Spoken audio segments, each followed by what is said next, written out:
Siguro mo na ng mga tatlo? Sino po gusto mo tanong? Pwedeng tatlo, pwedeng tatlo. Tatlo? Tatlo po? Mamaya tayo. Ben? Sige, punta ka na doon. Ayan pala. Kasi pero yung mga ibang magtatanong, pwede na rin bilang. Good afternoon po. Yung mga pinakamahirap pa. Sir, regarding na po din sa, since nasa digital age na po tayo ngayon, ang ginagamit kasi namin din sa parokya namin ay yung manual na papel. So, medyo hassle siya. Pagkahanapin namin yung tao, buklat kami ng buklat. Pwede po ba kami gumamit ng like, may kami ng soft copy sa pamilya ng mga list? Kasi kami hindi kami naalaw. Makabaliktad. Hindi kayo binibigyan yung hard copy at ang binibigyan sa inyo yung soft copy. May hard copy po kami. Nangingi po kami ng soft copy, hindi po kami nalaw kasi for security. Maramating natin yan. Kasi nahihirapan sa mga like, mahaba ng ila, buklat kami ng buklat hanggang sa kabibilas na yun. Kasi doon sa NCR, hindi nagbibigay ng hard copy doon. Binibigay ng soft copy. Pero kung halimbawa, sabihin ko sa amin, meron kayong particular na hero na ayaw mabigay, it's either tatawagan ko yung hero na yun, kasi meron ako nag-free na binigay ng convention nila. Pero meron din tayong national. Tingnan mo sa Shopee, alam ko meron. So pwede nating SanDisk para i-cut yun pagdating sa particular municipality. Kasi regarding po sa next voting place, sila lang po Pantera na kasi alaw may hawak ng mga list ng mga botante. Bukod din sa nakakaswerte sa Talagang pamamagitan yung TV chairperson. Ayan rin yung dinidedicate sa dalawa niyang isa. By the way, mention ko ba na meron ng support staff. Meron din yung competition kung ilan ang support staff na presinto na yun.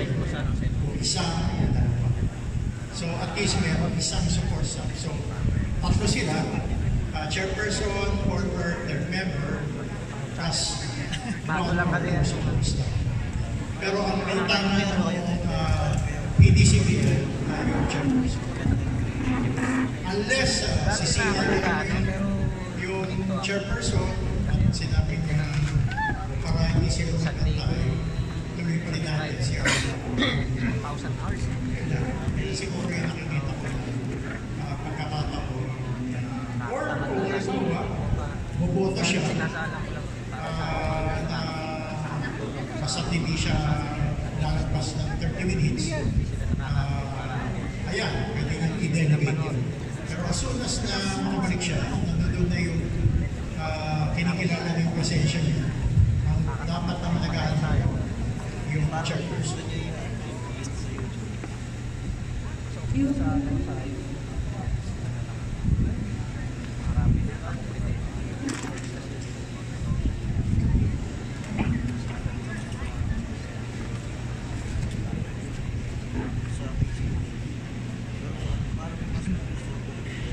We need time range. Kasi ano po, 4 tayo. Diba? So, 2-4. Isa na lang yung the rest, hindi na namin siya i-present. Basta meron na naman kayo. Magandang hapon po. Dok, ang tanong ko lang po, may kinabanggit po kanina na designated na polling precinct yung PWD, special no. Paano po, wala po ulit yung pangalan niya sa dito po yung kanyang presinto. Gusto po niya dito bumoto. Kung wala po yung pangalan nito, paano po yun? Okay, ganito nga para mas klaro. Meron tayong tinatawag na APP, Accessible Polling Place, na kung saan bago pa lang mag-submit yung election officer ng final deadline niya ng December 31 na in-extend pa nga ng hanggang January ng tinatawag na Project of Precincts or PPP.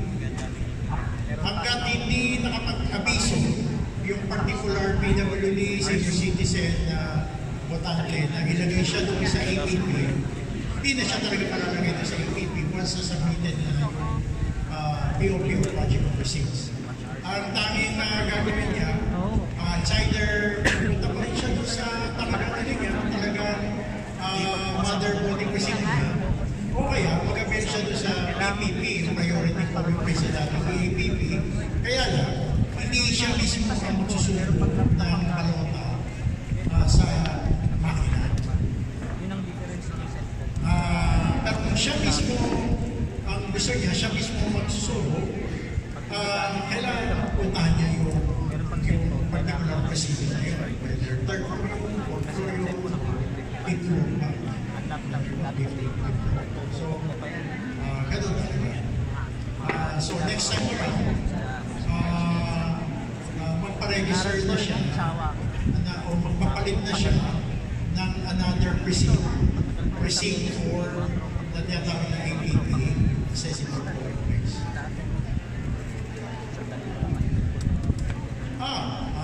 Kadalasan na nangyayari, wala siya kasi store, tinutulungan ng mga kapataang PPCR. Or kung merong mga watcher from political parties o votante na gusto siya tulungan, yun na lang sa tabi. Wala tayong magawa. Good afternoon po, Dr. Arvin. Ang tanong po ay regarding doon sa voters list. Hindi po ba kasi nakakakuha sa commission of election sa munisipyo o municipalities ng syudad kahit sino po. Bilang PPC volunteer o ng parish coordinator po ako.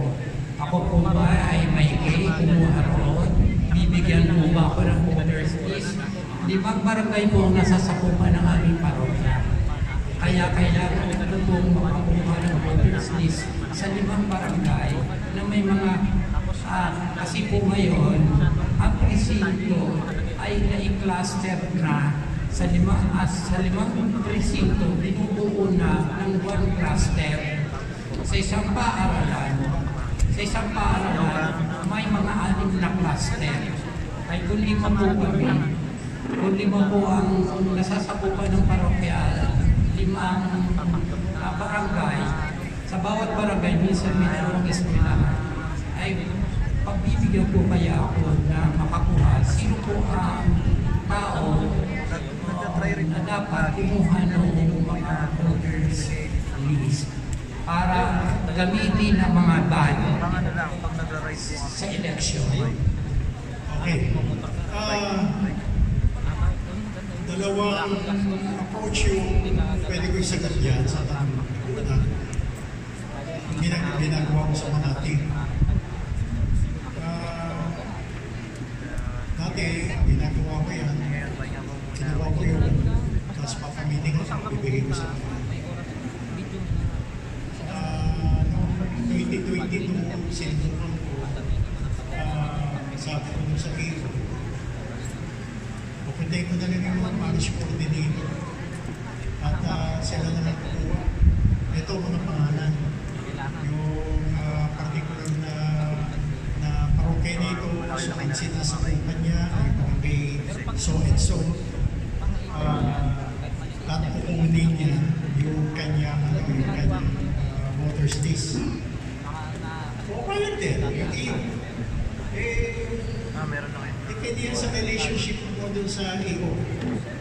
Pangalawang approach, yung talagang parang common law. Kasi yung patang yun. Another, kasi, yung mga iyo, hindi basta-basta yan pinamimigay kahit na magpakita ka pa na pagsuot mo ng t-shirt. How sure he or she is na talagang PPCRP coordinator. So kaya kinikilala lang niya, dito yata sa Dice of San Pablo, wala kayo tinatawag na district coordinator. Ang meron kayo, mga municipal and city coordinator. Right? Diba?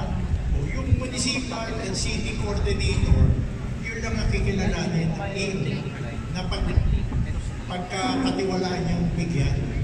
So kahit na ikaw ay parish coordinator, a-attain mo from the city or municipal coordinator na makakuha ng soft copy na magagamit niya doon sa voters assistance desk.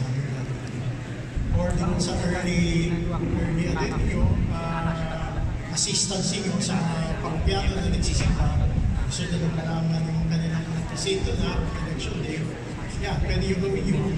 Pero ang kukuha lang ito yung city or municipal coordinator na kinikilala ng AO na yun. Ganun talaga yan. Thank you po, Dr. Ano pa? Ano pa yung mga kailangan iklaro? Kasi napansin ko rin kanina, marami rin din sa mga tanong na yun. Pwede ko muna sana sumunod yun.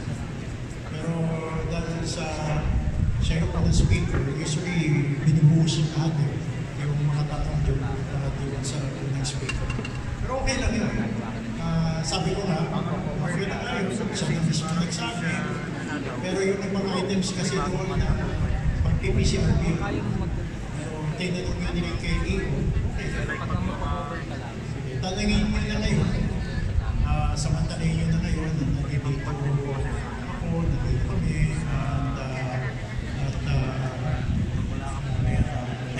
sabi ko nga, pipilitin namin bigay yung sagot na tama at malinaw na sagot.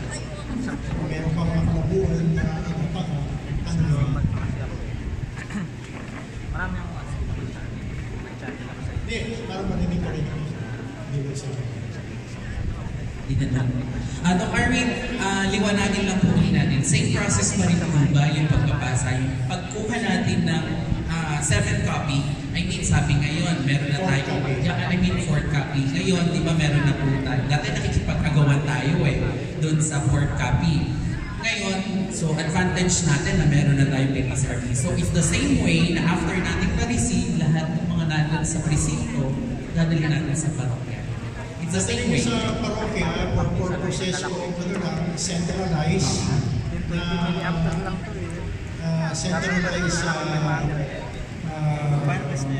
parang area na kung saan nyo dadalhin. Tapos from the parish, I think ginagawa ninyo, dinadala nyo sa diocese or sa vicariate po naman, hindi sa diocese.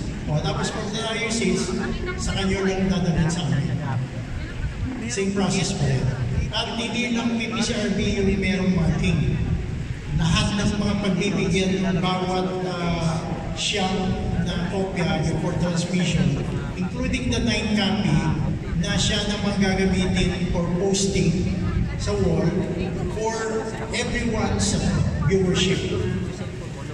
So, viewing purposes. Meron yung nakalagay doon sa taas na bahagi ng AR na intended for anong grupo. So, sa atin yung forthcoming. So, kung sino yung logistics company na makakapartner na national, sasabihan naman namin yung mga decision coordinator at malalaman yun. As early as April, yung mga ilang detalye. For sure, bago mag-May. So, tanong pa. So, doon pa sa mga sagot ni Atty. Mark, hindi na naman. Kasi yung iba doon, narinig ko, parang atin. Commentary Siguro hindi, tutuloy na natin yung last presentation. Hello po, Dok. Tanong ko lang po, Dok, kung meron pong mga specific na action or campaign na inilulusan ang PPCRB. Kasi kagaya po nung kanina yung tibok, hindi po namin alam kung ano po yun, kung parang ngayon ko lang po na encounter. Kung mga parang meron din po ba tayong mga campaign na pwedeng gawin sa social media or mga social media material na pwede namin i-play sa i-post sa mga FB page namin na magagaling sa national or mga material flyers na galing from the national. And then bukas, like for example din po, ano po yung mga pwedeng campaign na pwedeng gawin namin sa mga sa diocese or sa bayan namin na magagaling sa national. Kasi po, napapansin ko lang po, for me, correct me if I'm wrong, na parang po nakapokus lang po kasi minsan, hindi ko alam po, ito po napansin sa parokya ko, parang nakapokus lang po tayo sa actual na proseso ng eleksyon. Kailangan magbabantay tayo ng sa voting, sa mga presinto, kukunin yung election return. Kung parang halos ganun po yung ginagawa natin tuwing may election. Parang napapansin ko po, parang nakakalimutan na natin yung tungkulin natin na PPCRB, yung responsible voting. Kung parang nagagawa pa natin talaga yung campaign na maging responsable importante yung mga tao sa mga parokya natin o yung mga barangay na nasasakupan ng area natin. Kasi po kung hindi po tayo kikilos ngayon, kailan pa? I think kasi kung mapapansin natin, ilang beses na po natin kung for example, makikita natin kung sino yung mananalo. Kung parang yung mga nanalo is para for me, as a youth, kung parang sila pa talaga yung dapat na nanunungkulan yung mga ganong ugali, kung na-discuss po kanina, ano ba dapat ang katangian ng isang dapat ipoboto ng isang tao. Napapansin natin parang mostly sa kanila is wala yung mga ganon katangian. So, dapat siguro po kung parang maging massive yung campaign natin to educate nawala yung English ko. Wala na ako na yung point ko. So, kinakabahan ko kasi ako. So, kita mo, wala na sana tanong, pero hindi pa tayo namilit, bigla pa na merong muling hilit. Anyway, after ng ating muling question mamaya, kapatuloy natin kung meron pa tayo ilang minuto para tayo talagang magtapos. So, to answer itong last question for this particular period, yung alam niyo sa simula ko magbisita as national coordinator. Ang inuna ko yung population. Ang inuna ko yung namili ako ng lugar. In fact, for the last quarter of 2022, last semester of 2022, immediately after election, marami akong pinuntahan at marami ang sinabihan. 3 hanggang 4 yung aking objective sa pagbisita sa isang diocese. Una, magpapasalamat. Pangalawa, moving forward. Pangatlo, yung preparations after moving forward. And then, pang-apat, other matters. Doon sa other matters, gusto ko sila mismo magsabi. Pero kung wala akong naririnig na hinahanap ko doon sa gusto nila sabihin, ako na namunod sa doon sa other matters. Hindi ko yan hinuli dahil hindi yan mahal. Hinuli ko yan para mapag-usapan natin mabuti. At isa na rito yung sa pinupunto. Ang PPCRB, karamihan, sinasabi, hindi lang yung outside PPCRB. Hindi nga yung inside PPCRB, pare, sinasabi, yung PPCRB contradiction. Hindi po totoo. Hindi po tayo contradiction. Kaya nga meron tayong post-election. Kasi, ano yung mga pinangako ng ating mga nanalo kandidato? Minomonitor pa natin. Ang PPCRB po ay hindi pang election na sorry po to inform you na wala namin na hindi po. Ang PPCRB po ay for good governance. Behikulo lang natin yung eleksyon para magkaroon tayo ng mga matitinong mamamahala sa ating barangay, sa ating munisipyo, sa ating syudad, sa ating lalawigan, sa ating bansa. Kung tinatapos lang natin ito pang eleksyon lang, parang kulang. Kaya doon sa mga pinuntahan ko na, nagkukulang. At siya sabi niya, hindi ko na-emphasize siya. Hindi ko alam. Baka siguro hindi lang nabigyan ng much emphasis. Pero hindi ko tayo pang-eleksyon. Tayo po ay more than the regular elections. Diba?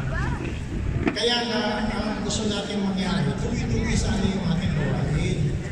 Kung ang PPCRB ay nakapaloob sa Public Affairs Ministry, tuloy-tuloy dapat ang Public Affairs Ministry. Kung ang PPCRB ay nakapaloob sa Social Action Ministry, dapat tuloy-tuloy ang ginagawa ng social action. Kung ang PPCRB nasa Socio-Political Advocacy Ministry, tuloy-tuloy ang gawain ng Socio-Political Advocacy Ministry. And kung ang PPCRB nasa PEC, tuloy-tuloy dapat yan.